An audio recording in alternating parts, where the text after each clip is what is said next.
오늘 본문 말씀 함께 보도록 하겠습니다. 오늘 본문 말씀은 갈라디아서 5장 1절에서 15절까지의 말씀입니다. 갈라디아서 5장 1절에서 15절까지의 말씀입니다.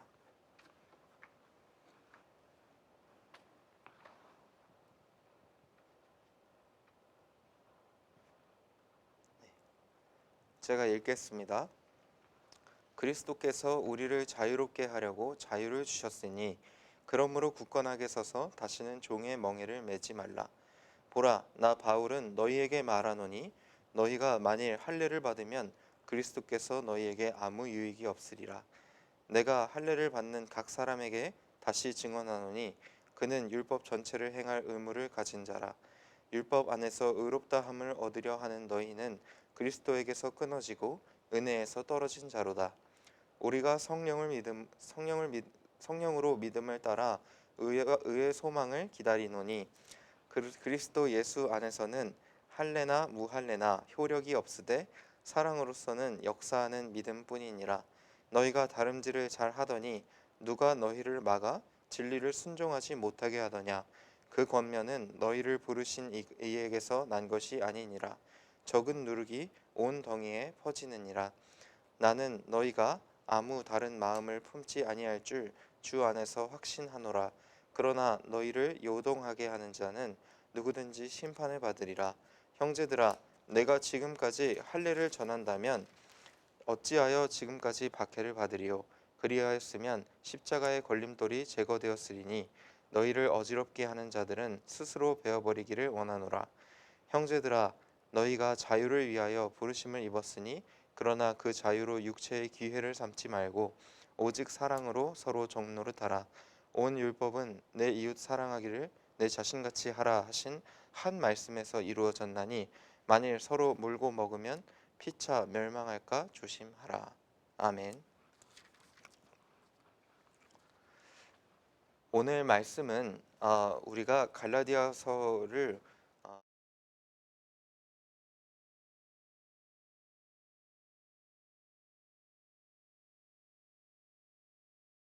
오늘 우리가 살펴보기를 원합니다.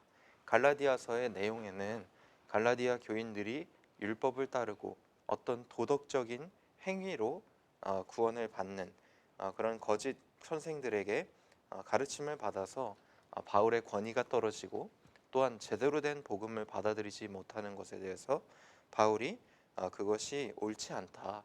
복음의 어떤 도덕적인 행위와 또 복음의 어떤 율법적인 모습들이 들어가게 된다면은 온전한 주님의 사랑으로 인한 구원이 아니기 때문에 너희의 모든 구원과 주님의 십자가의 죽으심이 헛된 것이다 하는 이야기를 합니다. 그러면서 바울이 강조하는 것이 너희의 행위로 구원을 받는 것이 아니라 있는 그대로 주님의 은혜를 통하여서 너희가 구원을 받는 것이다 하는 것을 여기까지 강조해 왔습니다. 그렇게 강조해 왔을 때 사실 우리 마음속에 들게 되는 생각이 무엇이냐면 바로 복음의 자유에 대한 생각입니다. 복음이 참 우리를 제한이 없고 자유롭게 만드는구나. 우리가 갈라디아 교인들도 마찬가지였겠지만은 복음을 지키는 사람은 그러면 율법을 지킬 필요가 없는가? 그리고 복음을 지키는 사람은 우리가 확실히 구원을 얻었으므로 우리가 이제는 뭐든지 해도 되는가 하는 생각에 도달하게 됩니다. 바울이 그것에 대해서 이야기를 하고 있는 것이 오늘의 말씀입니다. 오늘의 말씀에서는 갈라디아서의 진짜 주제가 나옵니다. 그것이 무엇이냐면 바로 그리스도인의 자유입니다. 그리스도인이 어떻게 또 그리스도인이 무엇으로 자유를 누려야 하는가 하는 이야기가 오늘 등장하고 있습니다. 그리스도께서 5장 1절에 그리스도께서 너희를 자유롭게 하려고 자유를 주셨으니 라고 이야기하고 있습니다. 자유가 두 번 나오고 있죠. 자유가 어떤 목적으로 우리를 자유롭게 하는 것 그렇게 나오고 있고 그 다음에 이제 결과의 마지막에도 나오고 있습니다. 그래서 이 갈라디아서의 5장 알미에서는 바울이 하나님이 우리를 얼마나 자유롭게 하셨는지를 강조하고 제대로 된 자유가 무엇인지에 대해서 이야기를 하고 있다는 것입니다. 그래서 이렇게 시작하는 것입니다. 우리를 자유롭게 하려고 자유를 주셨다. 그래서 자유를 강조하는 강조법으로 우리가 누려야 하는 자유가 참으로 중요하다 하는 것을 이야기하고 있습니다. 그래서 사실은 우리가 우리 인생에서 그리스도인으로서 누려야 하는 자유가 무엇인지를 돌아보기를 원합니다. 최근에 유명했었던 구원파라는 이단에서 이런 주장을 펼쳤습니다. 구원을 받아들인 사람은 이제 그 구원을 잃어버릴 수 없으니 우리가 그 이후에는 어떤 제약도 없이 뭐든지 해도 된다. 이런 생각을 하게 되었어요. 사실은 복음을 처음 듣는 사람들은 이 갈라디아서에서 복음을 처음 듣는 사람들은 율법에 대해서 자유함을 얻었기 때문에 똑같은 생각을 했을 것입니다. 우리가 구원을 잃어버릴 수가 없고 주님의 온전한 사랑을 받는다면은 우리는 이제는 행동의 제약 없이 뭐든지 할 수 있는가 하는 그런 자유에 대한 궁금증이 생기게 되는 것입니다. 많은 분들에게도 그런 생각이 있을 수 있습니다.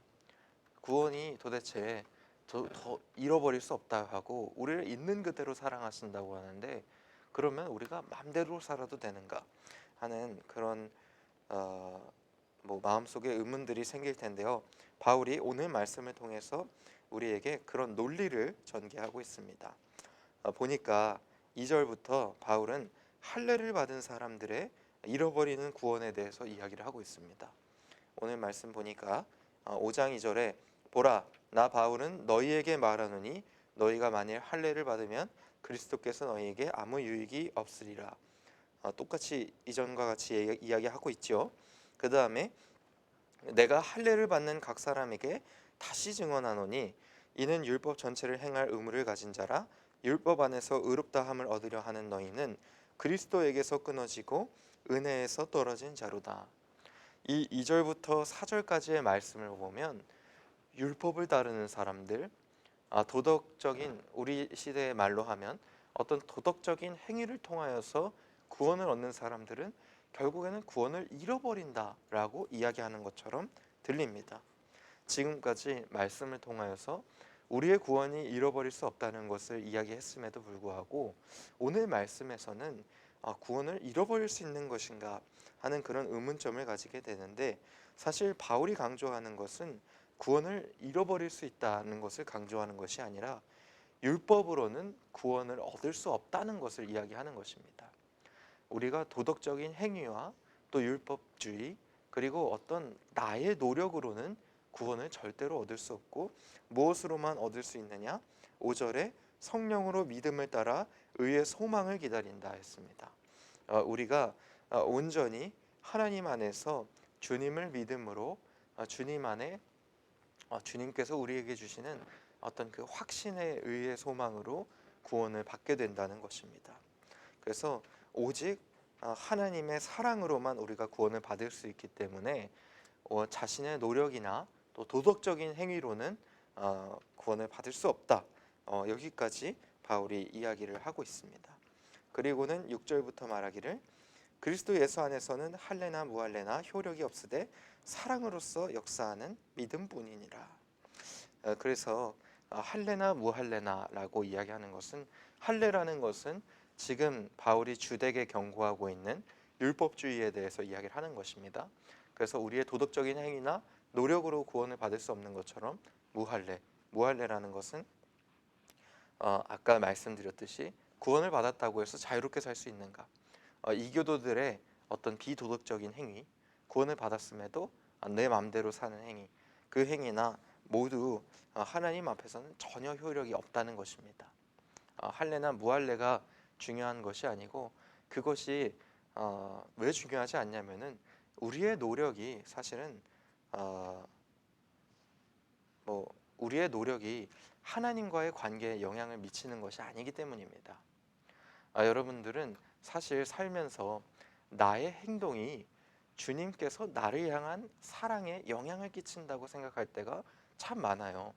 우리가 인생에서 무언가가 잘못되고 실패되었을 때 하나님께서 내가 하나님 앞에 무언가를 잘못했는가 하는 고민들을 하게 됩니다. 내가 하나님 앞에 무엇을 잘못했지? 내가 하나님 앞에 무엇을 실수했는가? 주님께서 오늘은 나를 사랑하지 않으시는가? 하는 그런 마음속에 의심이 들게 됩니다. 그런데 오늘 바울은 무엇을 이야기하고 있는가? 그런 행동이 주님의 사랑에 영향을 끼치는 것이 아니라는 것입니다. 주님의 사랑은 언제나 한결같고 주님의 사랑은 언제나 온전하다고 이야기하고 있습니다. 그래서 사실은 그리스도인들은 여기 말하고 있는 사랑으로서 역사하는 믿음 안에서 살아가야 하는 것입니다. 할래나 무할래나 우리 인생에서는 전혀 효력이 없는 것입니다. 예를 들어서 여러분이 인생에서 큰 성공을 이뤘다고 생각을 해보세요. 큰 성공을 이뤘습니다. 그러면 그리스도인들은 하나님께서 나를 오늘 사랑하신다 라고 이야기하는 것이 아니라 이 성공을 했음에도 했든 하지 않았든 하나님께서는 이전부터 나를 온전히 사랑하셨다 하는 것을 우리가 인정할 수 있어야 됩니다. 그래서 이 성공은 내가 무엇을 잘했기 때문에 성공하고 내가 하나님 앞에 기도했기 때문에 하나님 앞에 매일매일 예배드렸기 때문에 성공한 것이 아니라요, 하나님께서 이미 나를 온전히 사랑하고 있기 때문에, 하나님께서 이미 나를, 내 삶을 온전히 채워주시고 내 삶에 주님의 계획을 나타내고 계시고 하나님께서 나에게 해주셨기 때문에 내가 이 성공을 이뤘고 주님으로 인하여서 내가 온전히 기뻐한다, 이렇게 말할 수 있어야 됩니다. 반대로 우리가 인생에서 큰 실패를 경험했다고 생각을 해보세요. 인생에서 우리가 큰 사고를 만났고 실패를 경험했습니다. 그럼에도 우리는 무엇을 이야기해야 되는가? 하나님은 이 실패에도 불구하고 나를 사랑하지 않으시는 것이 아니다. 나를 끝까지 사랑하시고 이 상황은 언제나 주님의 계획 안에 있으며 주님의 섭리 안에서 주님의 나를 향한 주님의 사랑을 내가 언제든지 누릴 수 있고 주님이 내 삶을 책임지신다, 이렇게 우리가 고백할 수 있어야 되는 것입니다. 이렇게 고백하게 될 때 우리의 인생은 정말 엄청난 큰 차이를 가지게 됩니다. 믿지 않는 사람들은 그리고 다른 종교를 믿는 사람들은 늘 자신의 행동에서 인과성을 찾고 또 자신의 행동을 통하여서 자신이 믿는 우상과의 인과관계를 연결시킵니다. 내가 무엇을 잘못했는가? 내가 무엇을 했길래 이 절대적인 존재가 나를 채워주시는가? 그렇지만 우리 그리스도인들은 다른 것입니다.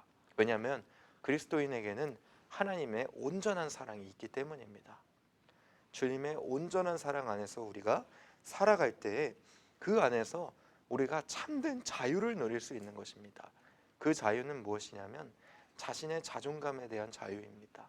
내가 도대체 무엇을 잘못했길래 하나님 앞에 벌을 받는가? 내가 어떻게 살면 주님 앞에 구원을 받을 수 있는가? 자신의 존재에서 원인을 찾고 자신의 행동에서 원인을 찾는 것으로 인생을 이어가는 것이 아니라 주님의 온전한 사랑에서 주님의 충만함 안에서 내가 나의 일을 해나가고 어떻게 하면 이 기쁨을 하나님과 세상에 나누고 누릴 수가 있는가? 어떻게 하면 하나님을 기쁘시게 할 수 있는가? 하는 고민 속에서 우리가 풍성한 삶을 누릴 수 있게 된다는 것입니다. 그래서 바울이 말하고 있는 이 거짓 선생들이 말하고 있는 이 율법에 대해서 사실은 우리가 조금 바울이 이렇게 경고를 하고 있는 것이죠. 그래서 그 다음부터는 이제 그 권면은 너희를 부르시게 한 이에서 난 것이 아니라 잘못된 가르침이다 하는 것을 강조하고 있습니다. 그리고는 13절부터 무엇을 이야기하고 있는가? 형제들아 너희가 자유를 위하여 부르심을 입었으나 그러나 그 자유로 육체의 기회를 삼지 말고 오직 사랑으로 서로 종로를 타라. 온 율법은 내 이웃 사랑하기를 내 자신같이 하라 한 말씀에서 이루어졌나니. 이것이 무엇을 이야기하고 있습니까? 제가 앞에서 말한 온전한 사랑을 누리는 그리스도인들, 주님의 사랑 안에서 어떤 노력을 하든지 그리스도의 사랑 안에서 뭐 실패나 성공이나 상관없이 온전한 사랑을 누리는 사람들은 그 행동 안에서 우리가 진짜로 누려야 하는 자유가 무엇인지를 깨닫게 된다는 것입니다. 그리스도인들은 참된 자유를 얻습니다. 구원을 잃어버릴 수 없고 우리가 뭐든지 할 수 있죠. 그렇지만 그 자유 안에서 그리스도인이 선택하게 되는 것이 무엇이냐면 바로 사랑으로 종로를 타는 삶이라는 것입니다. 그것이 어떻게 가능하냐면 우리가 온전한 주님의 사랑, 어떤 할례나 무할례나 상관없이 나의 도덕성이나 아니면은 그런 도덕성으로 우상을 삼지 않는 자들이나 나의 노력이나 이런 것들이 상관없이 온전한 사랑을 실천하고 온전한 사랑을 누릴 수 있게 된다는 것입니다. 왜 그러냐 하면 우리가 주님의 충만한 사랑을 누리고 있기 때문입니다. 그래서 우리에게 주님의 자유가 있는 것이 맞습니다. 우리가 주님 앞에서 진정한 자유를 가지게 되었습니다. 그런데 그 자유를 사용하게 되는 것도 또한 하나님 앞에 우리가 변화된 것입니다. 여기 보니까 너희가 자유를 위하여 부르심을 입었으나 그 자유로 육체의 기회를 삼지 말라고 하였습니다. 우리가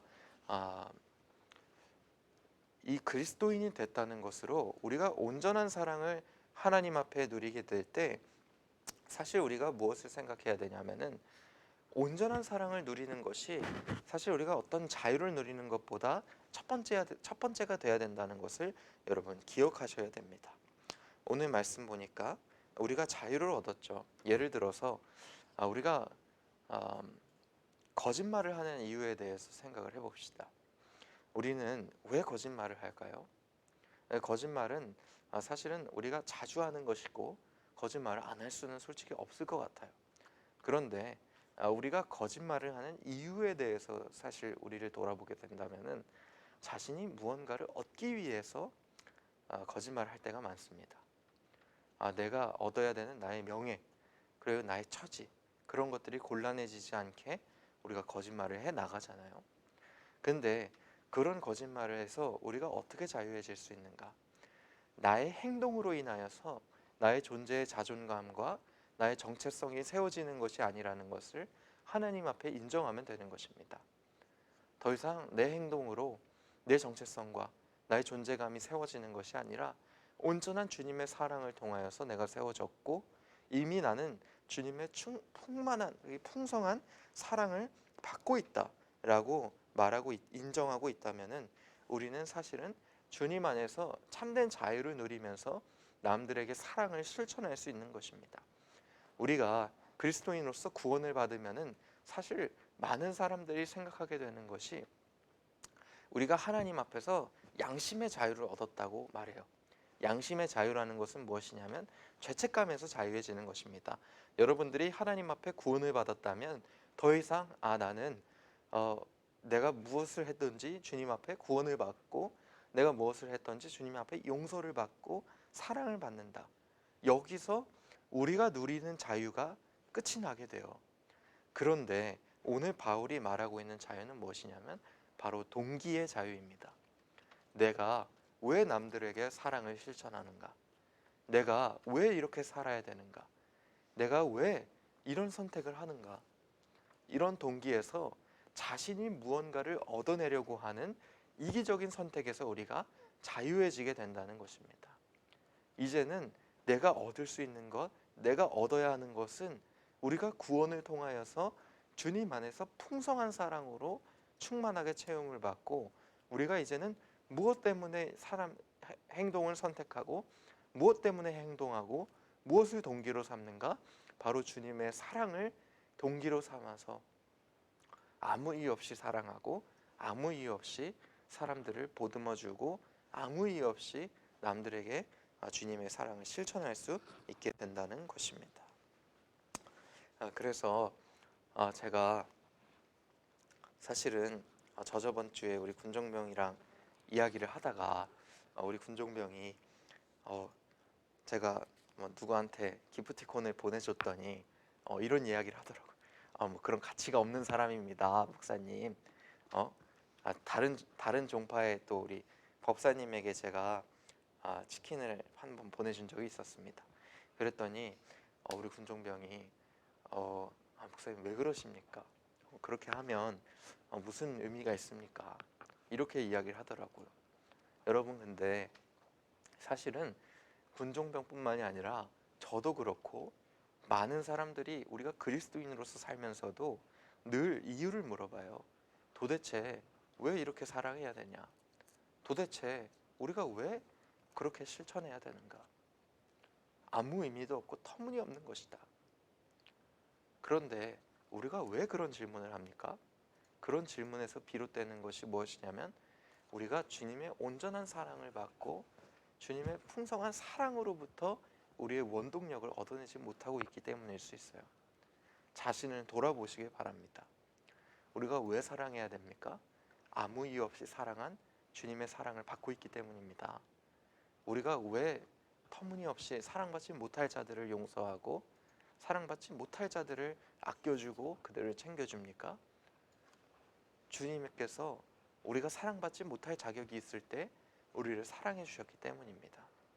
이것이 기본 원리임에도 불구하고 우리가 이것을 바로 이해하지 못하면은 바울이 오늘 말씀에서 말한 것처럼 우리의 다름질은 헛된 것이 되는 것이요, 우리가 제대로 달렸음에도 불구하고 제대로 된 구원을 누릴 수 없게 되는 것입니다. 우리를 자유롭게 하려고 자유를 주셨는데 우리가 아직도 주님의 풍성한 사랑을 누리지 못하고 있다면, 첫 번째로 우리 삶 속에서 풍성함을 누리지 못해요. 내가 지금 하나님 앞에 잘하고 있는가? 내가 주님 앞에 점수를 따고 있는가? 내가 주님을 기뻐하게 하고 있는가? 고민하고 주님 앞에 흔들립니다. 그리고 세상에서도 흔들려요. 이게 내가 정말 원하는 것인가? 내가 이것을 통하여서 성공할 수 있는가? 그것 때문에 우리가 하나님을 믿게 된다는 거예요. 하나님, 이렇게 가면 맞습니까? 이렇게 가야지 성공할 수 있는 거 맞습니까? 우리가 이렇게 생각하면서 우리가 온전한 풍성한 사랑을 누리지 못하는 우리의 모습을 주님 앞에 대화하는 것, 그리고 우리의 인생의 모습에서 반영하게 된다는 것입니다. 우리가 온전한 사랑을 누리면 이런 것들은 더 이상 우리의 걱정이 아니게 됩니다. 내가 잘 가고 있는가? 주님께서 나를 사랑하시기 때문에, 이미 나를 풍성하게 사랑하시기 때문에 나는 주님의 계획 안에서 잘 가고 있다. 우리가 믿고 하나님 앞에 더 놀라운 차원의 기도하는 것입니다. 주님 감사합니다. 얻은 것이 없을 때도 하나님 앞에 감사하고 기뻐하고 풍성하게 살 수 있는 비결. 우리가 자신의 것을 더 이상 내 노력과 내 인생에서 고민하고 근심하는 것으로 얻어내는 것이 아니라 주님의 풍성한 사랑에서 얻어나게 될 때 우리 인생도 풍성하고 충만해질 뿐만이 아니라 그 충만함을 통하여서 우리의 동기의 자유를 누리게 되고, 우리의 동기의 자유를 누리는 통하여서 남들을 이유 없이 사랑하시는 주님의 사랑을 닮아가게 된다는 것입니다. 그래서 여러분, 오늘 말씀을 통하여서 주님의 풍성한 사랑을 누리시기 바랍니다. 주님께서 우리를 자유롭게 하시려고 자유를 주셨습니다. 그 자유 안에서 오직 육체의 자유 안에서 육체의 기회를 삼지 마십시오. 자유 안에서 이미 그런 것들은 하나님의 계획 안에 다 얻은 것입니다. 주님을 과소평가하지 마십시오. 주님이 정말 위대하시고 세상 창조하고 주님이 정말 놀랍다고 믿으신다면은 인생에서 주님을 과소평가하지 마십시오. 오직 그런 것들을 육체의 기회로만 삼지 말고 주님 안에서 사랑으로 우리가 그것을 누리고 또 사랑으로 종로를 탈 수 있는 기회를 누리시는 여러분이 되시기를 주님의 이름으로 축원합니다. 이 시간 축도하고 마치도록 하겠습니다. 이제는 우리 구주 예수 그리스도의 은혜와 하나님의 사랑과 성령님의 교제 교통하심이 이제 주님의 충만한 사랑을 누려서 우리의 양심의 자유와 또 동기의 자유를 누리기를 원하는 우리 예본교회 성도들 머리 위에 이제로부터 영원토록 함께 있을지어다. 아멘.